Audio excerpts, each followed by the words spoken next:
만나에 대한 이야기를 나눠보려고 합니다. 하나님은요, 출애굽한 이스라엘 백성에게 메추라기랑 만나를 공급해 주셨습니다. 그런데 오늘 말씀 보니까요, 메추라기에 대해서는 간략하게 언급되어 있고 만나에 대해서는 좀 더 자세하게 설명하고 있는 것을 알 수가 있습니다. 그림을 하나 보실 텐데요. 이 그림은요, 16세기 후반의 미술가였던 틴토레토라는 사람이 그린 만나의 기적이라는 작품입니다. 마치 만나가 하늘에서 내려오는 눈처럼 묘사된 작품입니다. 그런데요, 말씀을 보면 만나는요, 이렇게 하늘에서 내려오는 것이 아니었어요. 말씀 보니까 하늘에서 내려오는 것이 아니라 이슬로부터 또는 이슬과 함께 나타났다고 기록되어 있습니다. 이슬이 하늘에서 막 떨어지진 않잖아요. 그건 비죠. 아마도 이 그림은 작가의 상상력에 의해서 그려진 작품이 아닐까 생각됩니다. 또 만나는요, 사실 이름이 아니에요. 이것은 정확한 이름이 없습니다. 이스라엘 백성들이 이것을 보고 어떻게 표현하냐면 이게 무엇이냐? 히브리어로 만후라는 질문이 나중에 이 음식의 이름처럼 되어버렸다는 거죠. 정확히 얘기하면 이름도 없고 지금은 그저 성경에 묘사된 대로 어떤 작고 둥글고 서리 같은 것이라는 어떤 추정을 할 뿐이지 정확히 어떤 것인지 어떤 모양인지 이름이 무엇인지 아는 사람은 아무도 없습니다. 이름이 불려지지 않은 이유가 하나님의 뜻일 수도 있다는 생각이 들었습니다. 우리는 우리의 것을 항상 이름을 붙이죠. 뭐 집을 사거나 차를 사더라도 본인 이름을 등록하게 되어 있습니다.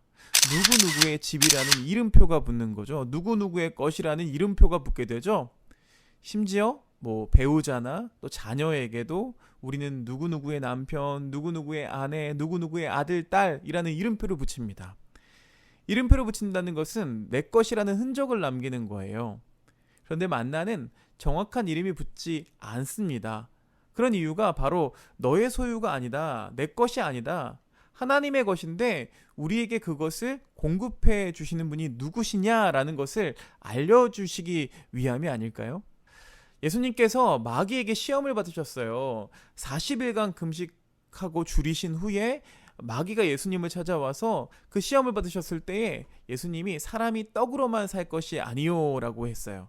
이 말씀은 신명기 28장에 나오는 말씀인데요. 이 말씀을 인용해서 이 마귀를 물리치셨습니다. 마귀가 인간에게 필요한 떡을 이야기할 때 예수님은 만나로 마귀의 시험을 응대하셨다는 거예요. 떡과 만나와 하나님의 말씀을 이렇게 연결하면 떡과 만나는 동일하게 육신의 식량입니다. 그러나 또 만나와 하나님의 말씀은 하나님께서 그의 백성들에게 주시는 하늘의 양식입니다.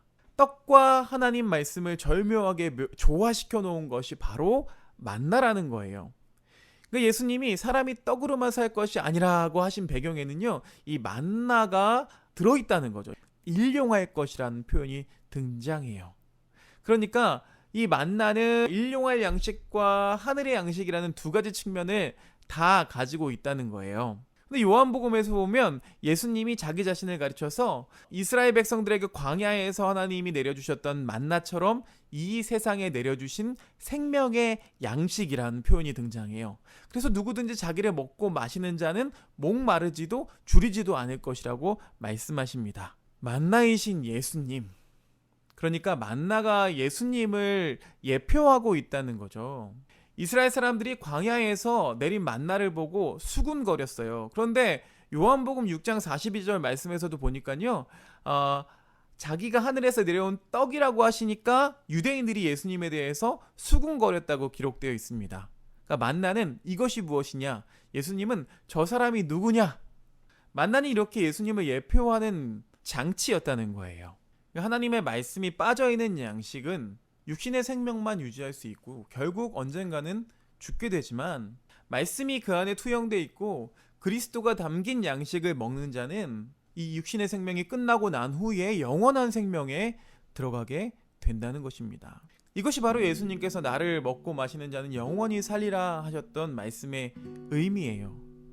그런데 예수님은요, 이 만나를 일주일치, 한 달치, 1년치 좀 넉넉한 양식을 구하라고 하지 않고 일용할 양식, 딱 하루치만의 양식을 구하라고 하셨을까요?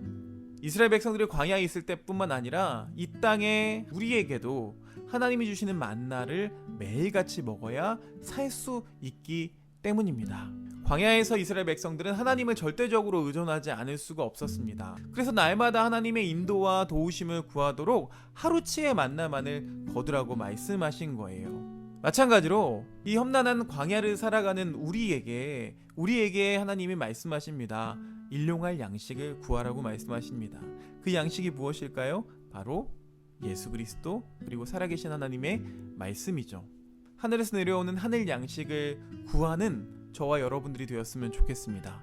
이렇게 어려운 시기를 살아가는 우리가 하나님의 말씀을 의지하지 않으면 결코 살아갈 수 없다는 것을 여러분 기억하시고, 오늘 우리에게 주시는 만나, 그 말씀을, 그 예수 그리스도를 붙잡고 살아가는 저와 여러분들 되시기를 주님의 이름으로 축원드립니다.